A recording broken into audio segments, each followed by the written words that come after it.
when it comes to keyword hashtag, and I will come to Kim for a keyword hashtag question, but then others can jump in as well.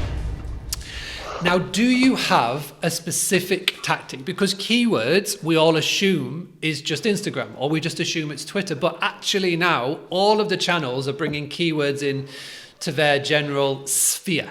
So it is very important. So Kim, we'll start with you. How do you go about doing keyword research? What do you do, and how long do you spend doing it? Okay, so if I'm doing an Instagram post for a client, for example, and I'm looking for hashtags specifically, I will probably spend about, sounds crazy, 10 to 15 minutes maybe looking at those hashtags for that particular post, because it needs to relate to the image and to the text. You can't just copy and paste, copy and paste, copy and paste. If I'm doing some blog writing, then I will go to Google and I will start typing into the search like what to do in Devon with, and then I'll see what comes up just to see what people are searching for, like teenagers. That's a good one. And the other thing you can do is there's a load of tools that you can use for this. But I'm quite fond of TubeBuddy for looking at keyword research tools. That's really, really, really good, especially if you are doing YouTube videos, because you can just look at the keyword research tool and see what's popular, what's not, what's trending, and how likely you are to then trend in your video. So it takes time. You can't rush keyword research. But I think the main thing is to look what everyone else is searching for and to think what your customer is searching for.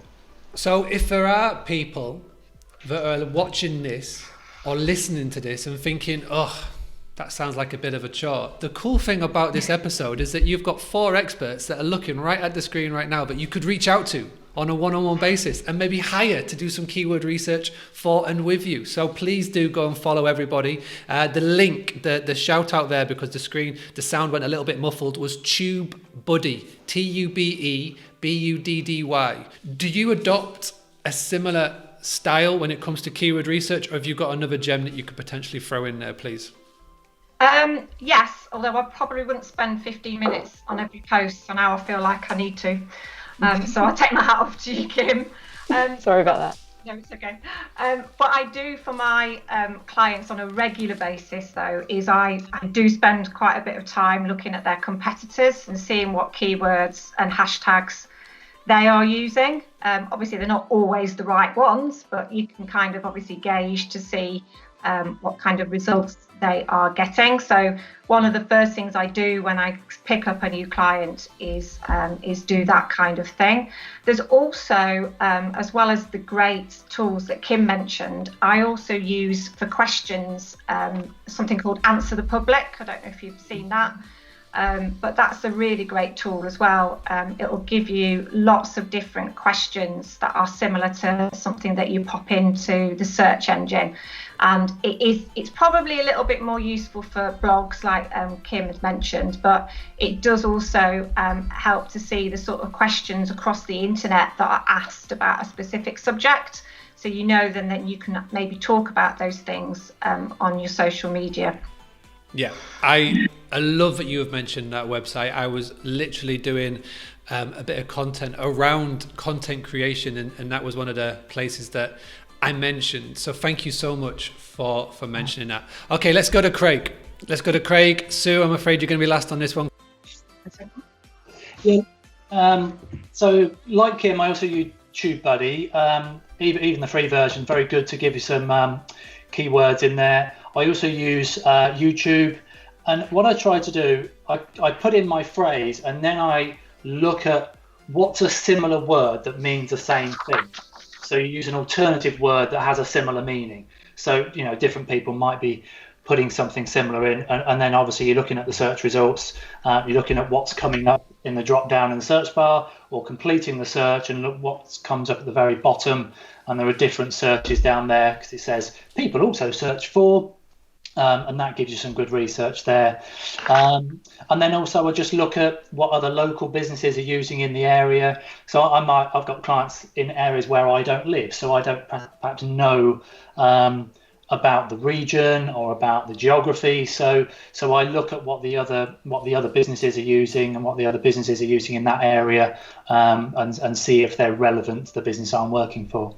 Amazing. Thank you, buddy. And I like how a few of us now have mentioned about looking at what other people are doing. And particularly when I say look at what other people are doing, success leaves clues. So go and find the people that you can see that are doing so well on maybe Instagram or Facebook. See what posts are relating, because you don't have to reinvent the wheel a lot of the time.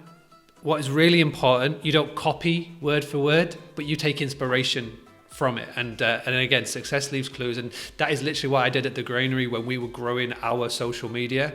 There's a really cool feature on your Facebook page insights where you can go and follow other pages and you can see which of their posts get the most traction. What would you, let's sort of open up a little bit more, what would you do in sort of research on a whole? Say you've got a new client that comes to you and goes, Sue, we really need a lot of help here.